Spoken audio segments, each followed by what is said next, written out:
Margaret Malone once said that every path has its puddle. All right, our question this morning, Rick, is, where did they go wrong?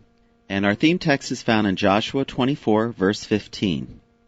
And if it seemed evil unto you to serve the Lord, choose you this day whom you will serve, whether the gods which your fathers served that were on the other side of the flood, or the gods of the Amorites, in whose land ye dwell. But as for me and my house, we will serve the Lord. And, Jonathan, wouldn't it be nice if we could always make the right decisions by clearly assessing our situations, thinking them through based on that assessment, and acting in accordance with what is right? I vote for that. Me too. A. The A's have it. Okay. Wouldn't it be nice if we could learn from examples of others who have made mistakes so we could know how not to go wrong? Well, then, consider this a great day, because this morning we're going to look at some biblical characters who did go wrong, as well as some who did not. Your mission, should you choose to accept it, is to grasp the lessons from these real-life experiences and put them into practice. So, are you ready? Where did they go wrong? That's the question, Jonathan, and we are really going to spend the time focusing on mistakes. Mistakes in decision-making, mistakes in thought processes, and all of those kinds of things from characters in the Bible. And there's a lot to choose from. You're right. And one of the things we were talking before the program, one of the things that's, to me, that's impressive is the Bible shows you error. It shows you mistakes. It shows you bad judgments. It shows you the consequences of those things as well. It doesn't make the heroes look infallible. That's right. Unless they were, such as Jesus. Correct. And because we're talking about mistakes this morning, we're really not going to talk a lot about Jesus per se. We'll reference some of his teachings. But he's not really in the center of the lesson, because we're talking about those who went wrong. So we're going to get started with this, and we're going to read a lot of stories. Mm-hmm. So there'll be a lot of continuous readings here. The first story we want to read is going back into the history of Israel, when Israel wanted a king instead of the system of judges.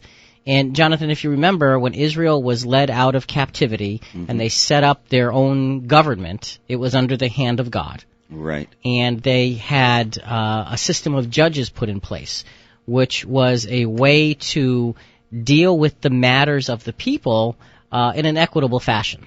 And I don't remember the numbers. They had judges over hundreds and judges over tens and judges over thousands and things like that. And it all came back to Moses eventually, but it was set up this way because Moses was trying to deal with all of the problems, and it was just an overload. Right. So God blessed that system of judges by putting these individuals in place so that the governance could be handled, and Moses would only deal with the most important, most pressing issues.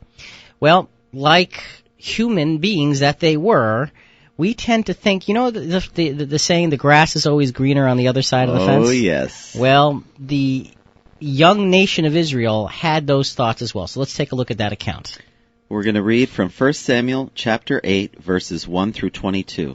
And it came to pass when Samuel was old, that he made his sons judges over Israel.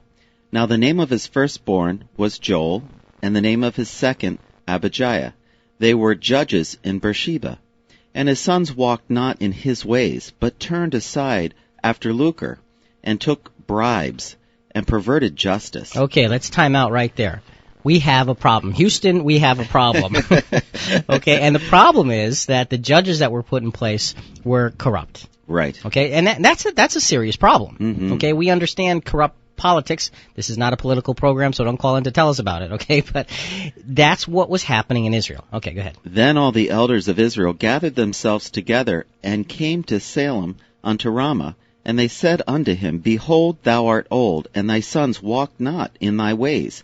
Now make us a king to judge us like all the nations. All right, so the elders of Israel gathered together to Samuel, who was an old man by this time, and said, okay, your sons are corrupt, so let's throw out the whole system, okay, and give us a king just like everybody else has. All these other nations that we're familiar with, they all have a king. Why can't we have a king? If they have a king, I want a king because they have a king. That's what they're saying.